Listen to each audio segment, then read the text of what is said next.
हूँ वेस्ट बंगाल।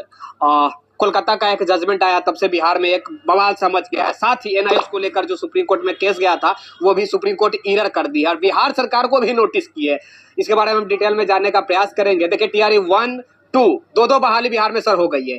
तीसरी बहाली जो हुई उसमें आर्थिक अपराध इकाई यानी कि ईओयू जो है वो बहाली को जो बहाली हुई, परीक्षा जो हुआ, परीक्षा को कहा गया कि तुम रद्द करो, क्योंकि इसमें बड़े पैमाने पर लोग पकड़े गए जो भी हजारीबाग से पकड़े गए थे, झारखंड से। तो हम इसके बारे में बात करेंगे। सर, आपसे हम 2-3 मुद्दा के ऊपर बात करेंगे। सबसे पहले तो आपका स्वागत है। Thank you.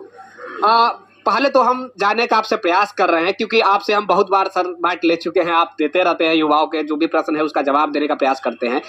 बिहार सरकार को सबसे पहले नोटिस जो हुआ है उसके बारे में बताइए। देखिए, बिहार सरकार को जो किस केस में बताइएगा तुम ना पहले, जो अभी जो आप देखेंगे कि झारखंड वाला में जो 95-74 वाला जो केस है उसमें 95-74 केस में बिहार सरकार को एजुकेशन डिपार्टमेंट को नोटिस दिया गया है। उसमें 95-74 में ही मुद्दा था कि जो एनसीटी जो अथॉरिटी है, कॉम्पिटेंट अथॉरिटी है, जो कि टीचर के लिए मिनिमम क्वालिफिकेशन निर्धारित करती है, जिसमें था कि टेट पास होना चाहिए और वो भी conducted by appropriate government. State government के स्कूल के लिए जितने भी हैं उसके लिए एप्रोप्रिएट गवर्नमेंट होता है स्टेट गवर्नमेंट, और सेंट्रल गवर्नमेंट के लिए जो भी स्कूल है उसका सेंट्रल गवर्नमेंट होता है। तो यहाँ हमारे यहाँ जो था, बिहार सरकार टेट का आयोजन करती थी। तो जब उसमें लिखा हुआ स्पष्ट नियमावली में कि जब बिहार सरकार स्वयं टेट का आयोजन करती है उस परिस्थिति में वहाँ सीटेट वाले पर विचार नहीं किया जाएगा। उसमें हम लोग फाइल किए थे केस, बहुत सारे दिन चला। उसके बाद डबल बेंच ऑनरेबल कोर्ट का हमारे केस को डिसमिस कर दिया था, जिसमें सुप्रीम कोर्ट लोग गए और उसमें क्या है नोटिस इशू हो गया इसी पॉइंट। अच्छा सर, एक बात बताइएगा, अभी बिहार के जो युवा नौकरी कर रहे हैं रिसेंटली में, चाहे मैं बात करूं बीपीएससी टीआरई 1 द्वारा या फिर 2 द्वारा, उन लोग के बीच बस एक ही प्रश्न है, इससे अगर क्या प्रभाव पड़ सकती है भविष्य में, क्योंकि नोटिस जारी हुआ है बिहार सरकार को। जारी हुआ है, नियमावली कहता है कि जब स्टेट गवर्नमेंट स्वयं टेट का आयोजन करती है उस परिस्थिति में सीटेट को नहीं विचार करना है, क्योंकि हमारे यहाँ बिहार सरकार 2-3 बार टेट का आयोजन कर चुकी है। यही मुद्दा हम लोग बनाए थे। वहाँ पर नोटिस इशू हो गया है। अगर नोटिस इशू होने के बाद केस सुनवाई होती है, अगर इसको कोर्ट प्राइमा फासाई पाया है कि हाँ इस पिटीशन में दम है, ऐसा माने बीटेट इसको ही होना चाहिए, तभी नोटिस इशू किया है। अगर कमजोर रहती तो कुछ कुछ नहीं होता, डिसमिस हो जाता पिटीशन जी। लेकिन कुछ प्रमा फासाई केस मेक आउट हुआ है, इसलिए ऑनरेबल सुप्रीम कोर्ट ने कॉग्निजेंस लिया है और स्टेट गवर्नमेंट को नोटिस इशू किया है। उसके बाद अगर सुनवाई होगी, उसके बाद क्या फैसला आता है सुप्रीम कोर्ट का तो उस पर भी डिपेंड करेगा। अगर मान लीजिए पक्ष में फैसला आता है तो निश्चित ही प्रभावित होगा दोनों टीआरई 1 और टीआरई 2, क्योंकि उसमें सीटेट वाले हैं। क्योंकि हम लोगों का केस जो था 20 का है, 6ठा चरण भी हुआ है इसी पे, इसी पर हुआ है। 6ठा चरण हुआ, हाँ 6ठा चरण भी हुआ है, उसी से हम लोग केस किए थे, उसी नियमावली को चैलेंज किए थे, 6ठा चरण वाला।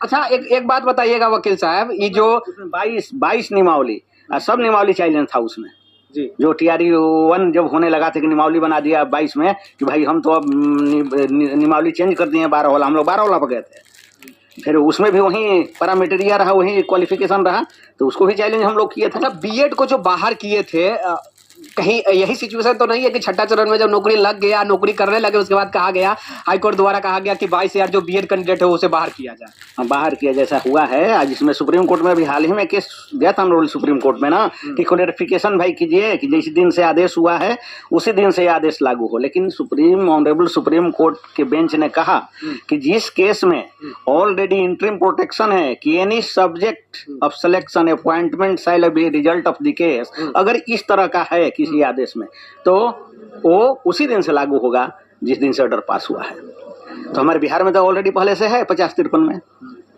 सुप्रीम कोर्ट की केस की क्या स्थिति, क्या सिचुएशन? बीएड वाला जी, बीएड वाला में क्लियरफाई कर दिया ना supreme court, honourable supreme court clarify किया कि ठीक है जिस दिन से हम जजमेंट दिए हैं बीएड वाले को उस दिन से लागू होगा। लेकिन अगर ऑनरेबल हाई कोर्ट द्वारा किसी भी स्टेट के अगर उसमें कहा गया है कि एनी सब्जेक्ट ऑफ सिलेक्शन और appointment shall be result of the case. अगर ऐसा कोई आदेश पारित है तो जिस दिन से आदेश किए हैं उसी दिन से लागू होगा। चलिए तो हमारे एक और केस सर NIOS संबंधित, NIOS को लेकर NIOS वाले जितने भी कैंडिडेट है वो लोग गए थे सुप्रीम कोर्ट में कि NIOS में जो सर्विस कर रहे हैं उन लोगों को रहने दिया जाए और जो लोग नहीं कर रहे हैं उनके लिए हम नहीं जानते हैं।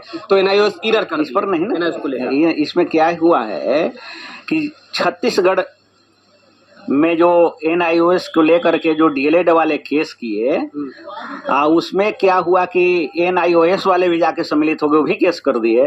एक सरकार का चिट्ठी आ गया था उसी को लेकर के छत्तीसगढ़ में। उसमें नैनीताल जो छत्तीसगढ़ का वहाँ high court, honourable high court का जो डिसीजन आ गया कि नहीं भाई NIOS 18 महीना के सेवा प्रशिक्षण है, इसलिए वो जो है सर्विस इन सर्विस वालों के लिए है, फ्रेश कैंडिडेट के लिए एक क्वालिफिकेशन है, योग्य नहीं है टीचर बहाली के लिए। उसमें सुप्रीम कोर्ट स्पष्ट कह दिया है। यहाँ पर जो एडवर्टाइजमेंट निकला था उसमें पहली बार जो था केवल लिखा हुआ था कि 2 वर्ष का जो टीचर ट्रेनिंग किया है DLED उसी का होगा। उसमें क्या किया कि NIOS वाले लोग एक केस कर दिए हमारे ऑनरेबल हाई कोर्ट में पटना में, जिसमें कि ऑनरेबल जस्टिस प्रभात झा का एक जजमेंट आ गया कि नहीं भाई इन लोगों को भी लेना है। उस फिर नियमावली थे, फिर से पुनः विज्ञापन में संशोधन किया गया, उसमें फार्म लोग भरे, जो कि अपॉइंटमेंट हुआ है। उस जजमेंट ऑफ सुप्रीम कोर्ट का आ जाने के बाद उस जो ऑनरेबल जस्टिस प्रभात कुमार झा थे उनके ऑर्डर के खिलाफ में LPA हुआ है, ऑलरेडी पहले से पेंडिंग चल रहा है। उसमें क्या हुआ, LPA में कुछ डिफेक्ट से उसको डिसमिस फॉर डिफॉल्ट हो गया, जिसमें कि हम लोगों ने एक रेस्टोरेशन फाइल किया है। तो वो तो उसी दिन का जजमेंट उसी के खिलाफ में हम लोग आए हैं। अगर अब तो सुप्रीम कोर्ट ने कह दिया और यहाँ पर सुनवाई होगा तो उसको तो कंसीडर करना है, तो कहीं संकट आ सकता है। एक लास्ट प्रश्न, बिहार में अभी रिसेंटली में आप देखेंगे कि 2022 में बहालियां आई थी ANM का, लगभग 25,000 बहालियां थी। उसके बाद एग्जाम लिया गया, विज्ञप्ति आता है, कहा जाता है कि केवल जो भी मार्क्स बेसिस पे बहालियां होंगी। उसके बाद विज्ञप्ति आने के बाद जब आवेदन कर देते हैं स्टूडेंट लोग, तब कहा जाता है कि तुम लोग का जो भी है एग्जाम होगा, एग्जाम के बेसिस पे होगा, उसमें भी ऑनलाइन एग्जाम होगा, यानी कि विज्ञप्ति में परिवर्तन होगा बाद में। उसको पटना हाई कोर्ट ने खारिज कर दिया है। इससे और बिहार शिक्षक बहाली से क्या नाता है, क्या? देखिए सवाल है कि दोनों का रूल ऑफ गेम तो दोनों में, यहाँ भी पहले था कि भाई मार्क्स बेसिस पर बहाली होगी ANM में जी। ड्यूरिंग सिलेक्शन प्रोसेस एक रूल चेंज कर दिया गया कि भाई नहीं एग्जाम लिया जाएगा। High court, honourable high court में लोगों ने अपना जो है एग्रीमेंट पार्टी था कर रिट याचिका दायर की, जिसमें हाई कोर्ट के डबल बेंच ने भी उसको एफर्म कर दिया कि नहीं रूल ऑफ गेम आप चेंज नहीं कर सकते। डबल बेंच भी एफर्म कर दिया है कि जो ऑलरेडी मूल विज्ञापन में जो बातें हैं उसी पर आपको चलना है।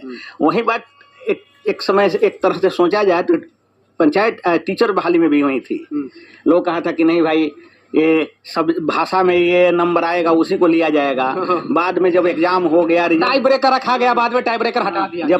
जब एग्जाम हो गया, एग्जाम भी हो गया, रिजल्ट जब होने वाला था उस समय कह दिया कि नहीं भाई कोई बाइंडिंग नहीं है, ब्रेकर हटा दिया गया। तो वो भी रूल ऑफ गेम चेंज ना हुआ। तो करीब डोमिसाइल हटाया भी गया था। ये तो खैर डोमिसाइल तो मान लीजिए कि अब नियमावली में पहले का हटाया गया था। इसमें जो नियमावली दिया था उसमें डोमिसाइल की चर्चा नहीं थी जी। वो पहले वाले में डोमिसाइल का प्रभाव पड़ सकती है, क्योंकि ये प्रभाव रेशियो तो एक ही ना है। रूल ऑफ गेम बीच में जजमेंट उसका रेफरेंस तो होगा ना, क्योंकि रेशियो तो वही ना है। क्या लग रहा है कि बहाली इतने बड़े पैमाने पर हुआ, उसके बाद लोग नौकरी करे, कुछ होगा? उसमें भी नोटिस हुआ है ना।